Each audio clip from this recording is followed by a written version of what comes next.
now we're gonna go through the full process of like doing certain violations. So, you know, you put up your hand and you'll come down and it's like a jump ball. So let's try it. All right, everyone blow your whistle, hand up for violation, and come up, jump ball. So blow your whistle, and come down like this. All right, so do a foul procedure. It's gonna be a little bit different. You know, you put your hand up with closed fists, and we're gonna go with a hand check. So that means you're gonna come down from here and grab your arm over your wrist as such, and then you'll go over to the, well, theoretically you would go over to the score box, but we're just gonna do it right here. So it's gonna be foul, come down, hand check. All right, whistle, come down. All right. So one thing you have to look for is, of course, watching the boundary margin when you're on the side. So if you see the player step out, say we're going this way, you see it, blow your whistle, and then I'm going the opposite direction. So everybody, I'm gonna blow your whistle and then point that direction. So you're pointing whatever direction, of course, the ball was going.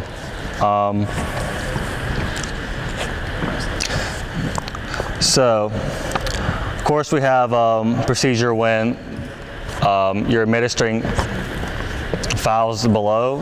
So we'll say you're at lead. You get a guy who drives in, he makes the basket, you call a foul. What is the symbol for when you count the basket? Like that.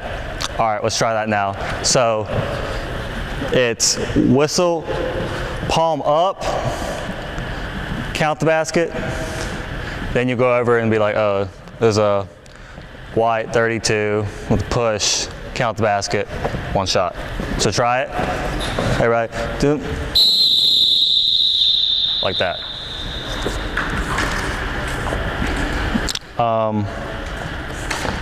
Let's see here. Another thing is when you're blowing your whistle, like, don't be afraid to blow it more than once. Like sometimes if you want to come in and go toot toot or toot toot toot, because you're trying to get the player's attention, especially like it can be kind of confusing because we'll have people on the other side officiating at the same time. So you want to make sure your whistles are loud and heard. So sometimes you'll have to come in and just hit it twice to get their attention. So I'm going to try that out real quick. So toot toot. So there you go.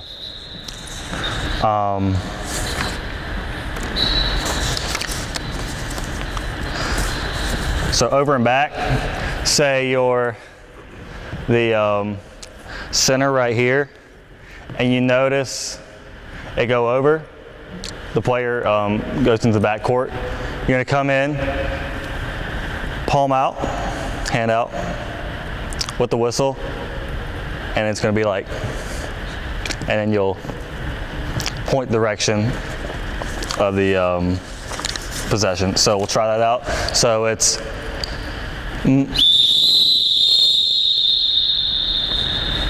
let's try that one more time. All right.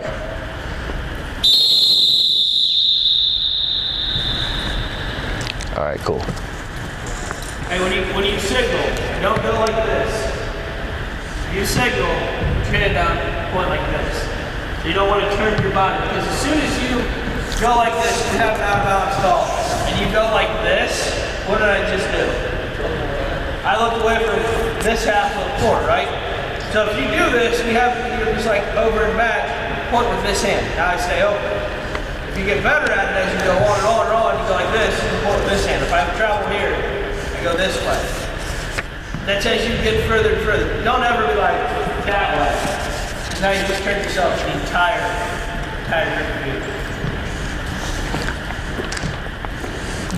rip. So,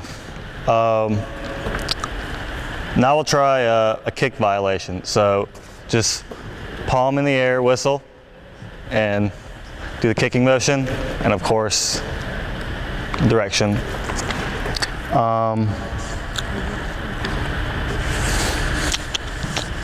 Let's see here.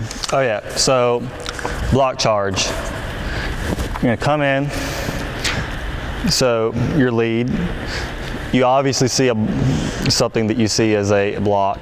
So you come in, palm up, whistle, and then that motion right there. And make sure you're, obviously giving the correct signal. Don't take all day, but if it takes you a moment to process what just happened before you say that or this, you can take a second or two, just don't take all day, because the longer you take, the more of unsure people will think you are. So just go with what you see. You probably won't see these as much, but of course we do have technical fouls and intentional foul. Intentional foul is when the player obviously has a clear path to the basket, and the defender is obviously just impeding them so they don't get that easy layup. So you'll come in, whistle, and then intentional. So try that. Whistle, come down, form an X like that. So technical, so people confuse it with a timeout. This is the timeout procedure like this. So you'll be like, doo-doo, timeout, and you'll go to the scorer's box right here. So you blew your whistle, you come over, timeout white, like that. So we'll try that. So whistle, and stop clock, and go timeout white. Okay.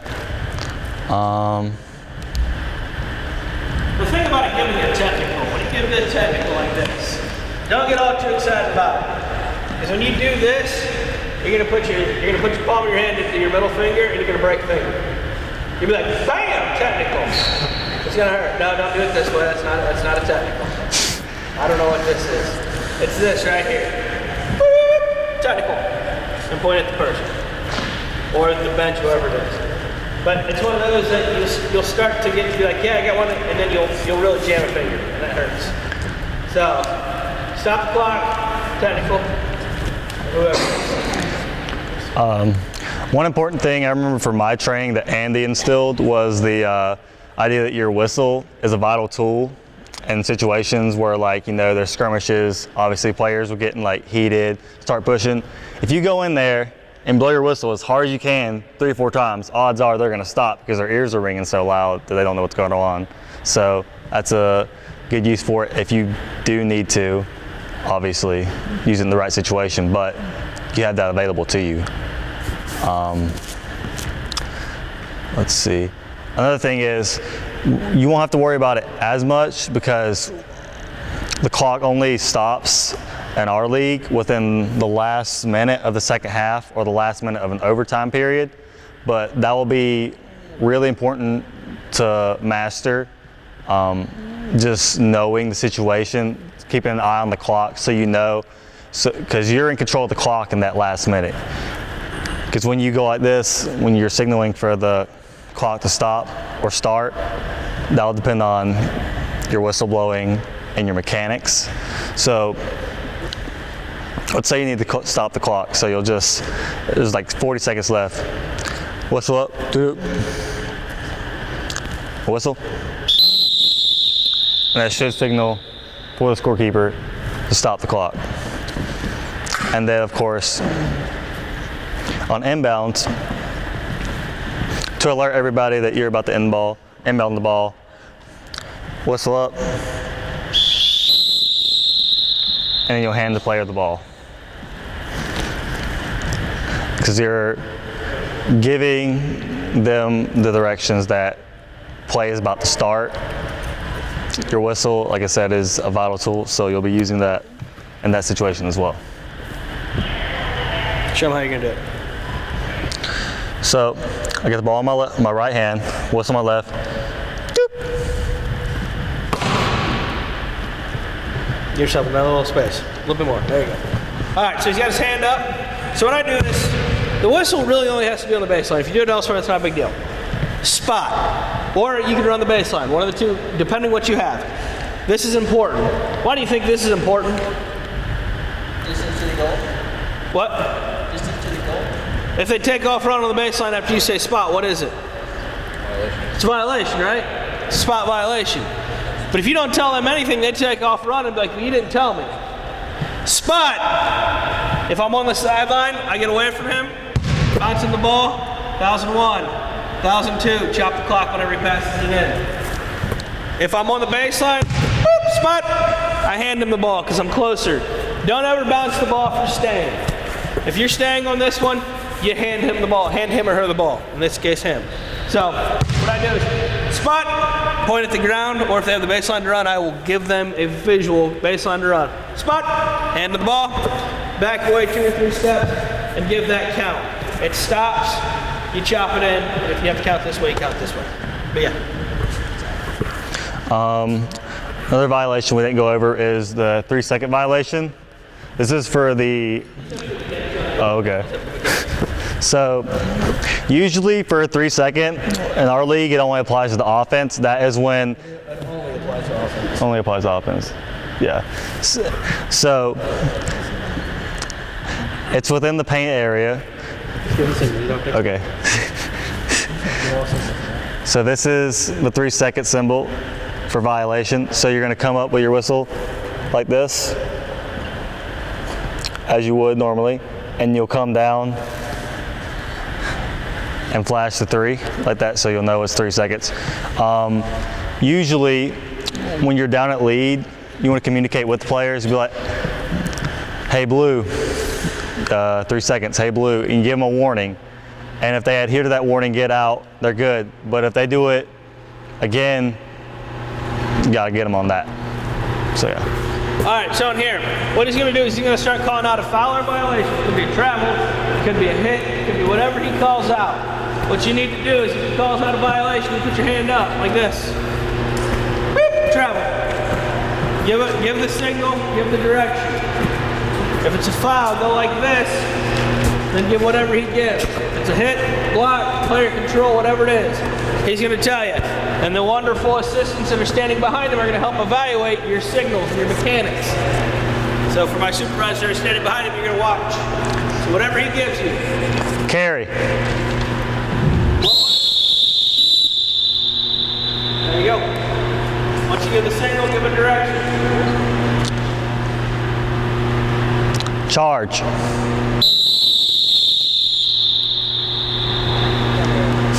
What's player control? What's the charge? This with this, right? Bam. Player control.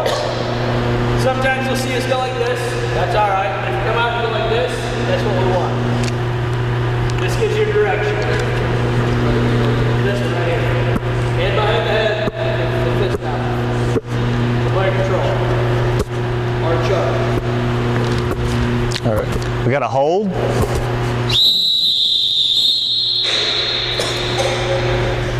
Give the hold. Get it up high. Yes. TV box we talked about the other day.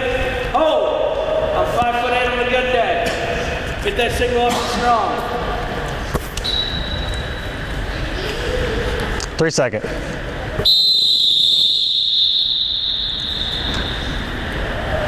Ten-second.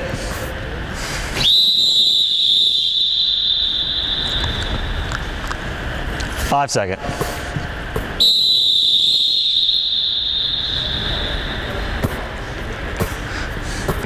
We got a hand check.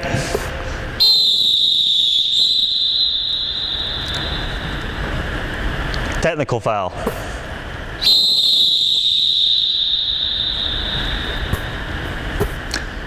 All right.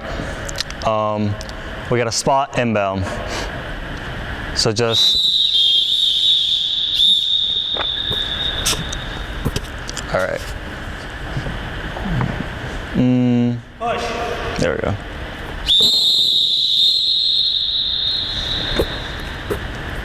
Travel.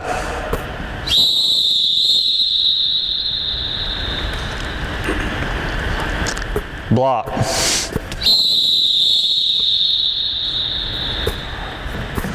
Over and back.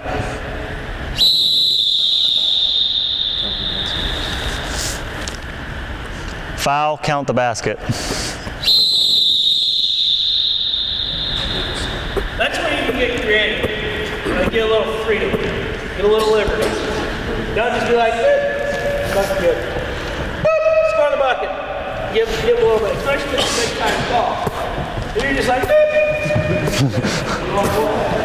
if it's a 65-point game, boop. Ah, crap, I shouldn't put that air goals. Bucket's good. But get a little pep in your stuff with and one.